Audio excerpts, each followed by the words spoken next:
ಪ್ರತಿ ವರ್ಷದಂತೆ ಈ ವರ್ಷವೂ ಕೂಡ ಮಹಾಶಿವರಾತ್ರಿಯ ನಿಮಿತ್ತ ಪವಿತ್ರ ಪರಿಸರವಾಗಿರ್ತಕ್ಕಂಥ ಕಾಶಿ ವಿಶ್ವೇಶ್ವರ ದೇವಸ್ಥಾನ ಒಳಗೆ ಸಾಮೂಹಿಕ ಇಷ್ಟಲಿಂಗ ಪೂಜೆ,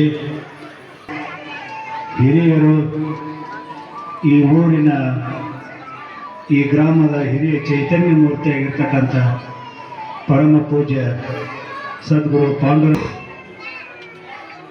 ಯಾವತ್ತೂ ಈ ದೇವಸ್ಥಾನದ ಕಮಿಟಿಯ ಅಧ್ಯಕ್ಷರೇ, ಪದಾಧಿಕಾರಿಗಳೇ, ಸಾಮೂಹಿಕ ಇಷ್ಟಲಿಂಗ ಪೂಜೆಯ ಸಂಯೋಜನೆ ಮಾಡಿರ್ತಕ್ಕಂಥ ಶಾಸ್ತ್ರಿ ಬಳಗವೇ, ತಾಯಂದಿರೇ, ಕೈ ಮುಗಿರಿ, ಶರಣಾರ್ಥನ ಆಯ್ತು ಬಿಡ್ರಿ, ಬುದ್ಧಿ ಮುದ್ದೆ ಜಲ್ದಿ ಮುಗಿಸ್ರಂತೀರಿನ ಬೆಳತನಕ ಹಿಂಗೆ ಕುಂದ್ರದು. ಇವತ್ತೇನದ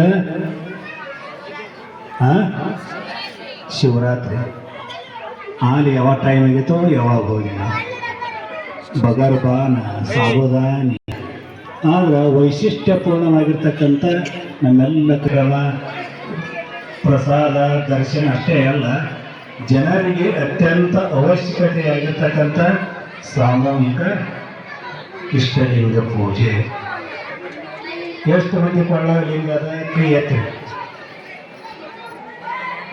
ಈಗ ಯಾರು ಅಂಕ ತಾತ್ಕಾಲಿಕ ತಂದಿರಿ, ಯಾರು ಮನೆಯ ಯಾರು 5 ಮುದ್ದೆಂದು 11 ಹಂಗೇನು ತಂದಿಲ್ಲಲ್ಲ. ನಾ ಇವತ್ತು ನಮ್ಮ ಪೂಜೆಯೊಳಗೆ ಕುಂತಿದ್ವಿ. ಇವತ್ತು ತಾಯಿ ಬಂದು ತಾನು ಪೂಜೆ ಮಾಡ್ಕೊಂಡು ತೀರ್ಥ ತೊಗೊಂಡು ಮತ್ತೆ ಹೋದು ಅವ್ರ ಮನೆಯವರು ಬಂದು ಲಿಂಗಾಕಾರನು ಅಖಿಲ ಇತ್ತು. ಪ್ರತೀಕ, ಭಕ್ತಿಯ ಪ್ರತೀಕ.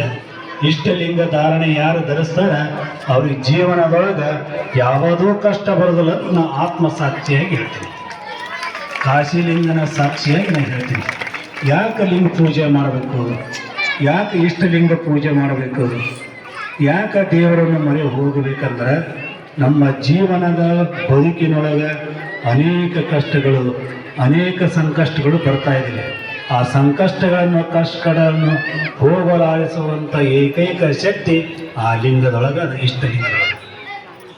ಇವತ್ತೇನಾದರೂ ನೀವು ಆನೆ ಮಾಡಿರಿ, ಏನೋ ಶಪಥ ಮಾಡಿರಿ, ಎಲ್ಲ ತಲೆ ಕಿವಿ ಮುಡ್ತೀರನ, ಏನು ಮುಡ್ತೀರಿ?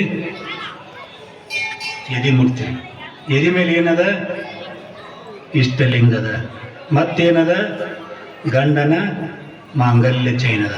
ಅದನ್ನೆಂದ್ರೆ ಮಾಂಗಲ್ಯ ಚೈನ್ ಬಿಡ್ತೀರೇನು? ಯಾವಾಗ ಎಷ್ಟು ವಜ್ಜೆ ಆಗುತ್ತೆ ಅಂತ ಹೇಳ್ತೀರೇನು? ಅದನ್ನ ಬಿಡಲ್ಲ. ಯಾಕೆ? ಬಂಗಾರದೈತಿ. ಯಾಕೆ? ಗಂಡನ ಕುರುವದ. ಅದು ಒಂದೇಟು ಏನೋ ಅಕಲ್ಪಿಕವಾಗಿ ದಾರ ಹರಿದಿತ್ತಂದ್ರೆ ಹೊರಗಿಂದ ಒಳಗಿಂದ ಹೊರ ಬರ್ತೀರೇನು? ಹಾಕಿಕೊಂಡು ಮತ್ತೆ ಅದಕ್ಕೆ ಕುಂಕುಮವನ್ನು ಹಚ್ಚಿ ಅದಕ್ಕೆ ನಮಸ್ಕಾರ ಮಾಡಿ ಹಂಗೆ ಅದಕ್ಕೆ ಭಕ್ತಿ ಭಾವ ಇಡ್ತೀರಿ. ಈ ಇಷ್ಟಲಿಂಗ ಕುಂಕುಮಕ್ಕೆ ನಮಗೆ ಸುಖ ಸಿಗುತ್ತೆ, ಶಾಂತಿ ಸಿಗುತ್ತೆ, ಸಮಾಧಾನ ಸಿಗುತ್ತೆ.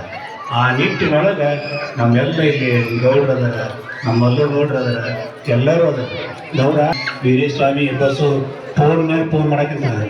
ನಾ 5ರಿಂದ 10 12 ನಿಮಿಷನ ನಾ ಬಂದೀನಿ. ಇಲ್ಲಿ ಹೆಂಗೆ ಬಂದೀನಿ ನನಗೆ ಗೊತ್ತಿಲ್ಲ. ಆ ಕಾಶಿ ಲಿಂಗೇಶ, ಕಾಶಿ ವಿಶ್ವನಾಥನ ನನಗೆ ಇಲ್ಲಿ ತಗೊಂಡು ನಿಮ್ಮ ಟೈಮಿಗೆ ಓಡಿ ಬಂದೀನಿ. ನೋಡ್ರಿ 3 ಜನ ಯಾರ್ಯಾರಿದ್ದೀವಿ? ಬ್ರಹ್ಮ, ವಿಷ್ಣು, ಗೊತ್ತದ ಅಲ್ಲ. ಆ ನಿಟ್ಟಿನೊಳಗೆ ಇವತ್ತು ನಿತ್ಯ ಲಿಂಗ ಪೂಜೆ ಮಾಡಿರಿ, ದೇವರ ಸ್ಮರಣೆ ಮಾಡಿರಿ. ಎಲ್ಲಿ ದೇವ್ರಿಗೆ ಹೋಗಿ, ಯಾವ ದೇವ್ರಿಗೆ ಹೋಗಿ, ಕಾಶಿ ಹೋಗಿ, ರಾಮೇಶ್ವರಕ್ಕೆ ಹೋಗಿ, ತಿರುಪತಿಗೆ ಹೋಗಿ, ಎಲ್ಲೆಲ್ಲೋ ಶ್ರೀಶೈಲಕ್ಕೆ ಹೋಗಿ ಹೋದಾಗ ಏನು ಮಾಡ್ತಾರಲ್ಲ ಅಂಗಡಿಯಾಗ, ಆ ದೇವ್ರತು ಈ ದೇವ್ರತು ತಂದು ಜಗಲಿ ಮೇಲೆ ತುಂಬೇವು. ಅದು ಪೂಜೆ ಮಾಡೋ ಟೈಮ್ ಇಲ್ಲ ನಿಮಗೆ. ನೀವು ಮಾಡ್ತೀರಿ, ನಿಮ್ಮ ಮುಂದೆ ನಿಮ್ಮ ಮಕ್ಕಳು ನಿಮ್ಮ ಸ್ವಚ್ಛತೆ ಮಾಡಂಗಿಲ್ಲ. ಅದಕ್ಕೆ ಆ ದೇವರನ್ನು ಜಗಲಿ ಮೇಲೆ ಯಾವುದೂ ಇಡಬೇಡ್ರಿ. ದೇವರು ಜಗಲಿ ಮೇಲೆ ಯಾವ ದೇವರನ್ನು ಇಡಬೇಕಂದ್ರೆ ಓಂ ನಮಃ ಶಿವಾಯ, ಓಂ ನಮಃ ಶಿವಾಯ ಸಾಕು ಮಾಡ್ತೇನೆ ತಿಳ್ಕೊಂಡು ಕಾಶಿ ವಿಶ್ವನಾಥನ ನಿಮಗ ಆಶೀರ್ವಾದ ಮಾಡ್ಯಾನಂತಂದ್ರ ಈ ಜಗತ್ತಿನೊಳಗೆ ನಿಮಗಿಂತ ಪುಣ್ಯವಂತರು ಈ ಜಗತ್ತಿನೊಳಗೆ ಯಾರು ಇಲ್ಲ. ನನಗ ಬಹಳ ವರ್ಷ ಆಯ್ತು, ಚಿಕ್ಕ ವಯಸ್ಸಿನೊಳಗೆ ನಮ್ಮಲ್ಲಿ ಮಾಸ್ತರದ ರಿಲೇಷನ್ ಅದಾರ. ಸ್ವಾಮಿ ಅವ್ರನ್ನ ಅವಾಗ ಚಿಕ್ಕ ವಯಸ್ಸಿನಾಗ ಬಂದ ನೆನಪಿಲ್ಲ, ಏನಾದ್ರು ಹೆಂಗಂತ ಗೊತ್ತಿಲ್ಲ. ಆದ್ರ ಇವತ್ತು ನಿಮ್ಮ ಕಮಿಟಿಯವರು ಅಮ್ಮನವರಾಗಿರ್ಬೋದು, ಇನ್ನೊಬ್ರು ಬಂದಿದ್ರು, 2 ಜನ ಬಂದು ಹೇಳಿದಾಗ ನಾನು ಬಹಳ ಖುಷಿ ಐತೆ. ಗುಡಿಯೇ ದೇವಸ್ಥಾನ ನೋಡಿಲ್ಲ ಹಂಗೈತಿ ಅಂತ ತಿಳ್ಕೊಂಡು ನಿಜವಾಗ್ಲೂ ನೀವು ಪುಣ್ಯವಂತರಾಗಿರೋ ನಮಗೆ ಗೊತ್ತಿಲ್ಲ. ಆದ್ರ ಇವತ್ತು ನಾ ಬಂದಿಲ್ಲ ದರ್ಶನ ಮಾಡಿಲ್ಲ, ನಾನು ಇದ್ರೊಳಗೆ ನನ್ನ ಭಾಗ್ಯವಂತ ತಿಳ್ಕೊಂಡು. ಈಗಾಗಲೇ ನಮ್ಮ ಅಖಿಲ ಪೂಜಾರಿ ಮಾತಾಡಿದ್ರು, ಏನ್ ಮೆರವಣಿಗೆ ನಡೀತೈತೆ.